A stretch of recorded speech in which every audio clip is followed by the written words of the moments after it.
Per 9000's Game Room. Mortal Kombat 2 was originally released as an arcade machine in 1993.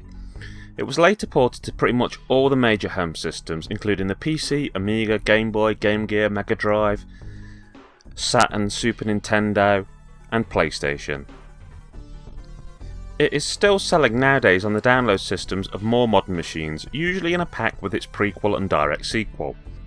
I don't think the game needs a big introduction, seeing as I've already talked about the original. Now, we all know the SNES and Nintendo themselves had a reputation of being kind of kiddie. In fact, Sega tried its hardest to remind us of this fact in order to promote itself and its machines as adult. So when Mortal Kombat 2 was released, full of gore and finishing moves, it was a huge shock at the time. After all, the SNES version of the original had been a neutered version, largely overshadowed by the Mega Drive one due to its lack of blood. However, this time SNES owners got the blood, so it was now an even fight, hardware against hardware without any unfair advantage. Mortal Kombat 2 introduced more varied fatality finishing moves and new characters, Kitana, Kung Lao, Mileena and Baraka. It introduced the series' reoccurring villain Shao Kahn, as well as giving his minion Shang Tsung a major revamp, making him younger and playable. The story continues from that in the first game. It is all about the next Mortal Kombat tournament, which is set in another realm called Outworld, the home of Shao Kahn, Shang Tsung, etc. This game really helped turn the Mortal Kombat from a successful game into a legacy. Sure, you could argue that it was just more and better, but when you look at how small the updates are for some fighting games, such as 4 new characters on the exact same engine, justifying a whole new full retail game, MK2 really made sure it gave you some bang for your bucks. It gave you 5 new playable characters, 2 new bosses, 3 hidden opponents, all new backdrops. The possibilities when it came to finishing your opponents were greatly increased. In the original, each character had 1 finisher. Here, all the characters had 2 violent finishing moves, and then they had a friendship move each, and then there was Babality, where you turn your opponent into a baby. This allowed you to either end your fight in a gruesome or amusing way. Street Fighter 2 may have been the more serious, skilled fighting game, but with Mortal Kombat you felt the series was moving forward in a much better way.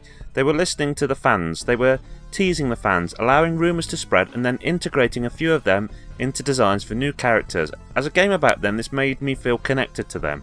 In a small way, it made you feel like your feedback and opinion mattered. The game was and is very satisfying to play. The punches look and sound real, even though the resulting blood flow is over the top. The game's graphics are brilliant for the time, and the soundtrack fits it amazingly. The music really does its job of getting you pumped up ready to fight, and then it helps keep the tempo of the game going. The game just reeks of atmosphere, but never takes itself too seriously.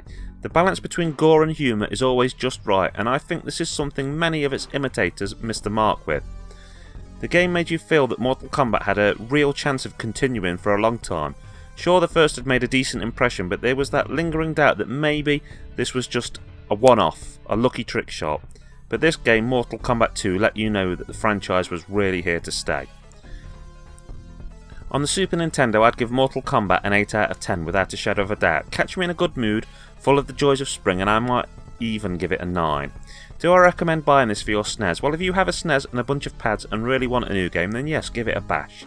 If you're lucky, you can probably get a cart for around the £10 price point.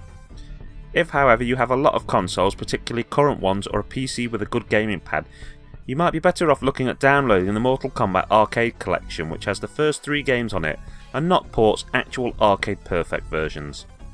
Also, if you have an Xbox 360 or a PS3, I also highly recommend the complete edition of the Mortal Kombat on there, which has the game and extra characters including Freddy Krueger, or Mortal Kombat XL for the Xbox One or PS4, which most likely wouldn't cost you much more and has a whole shed load of awesome bonus characters.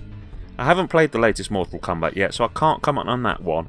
I'm waiting for some Super Game of the Year edition or a great sale price for MK11, to be honest. Okay, that's Kurt 9000 signing off saying keep on gaming.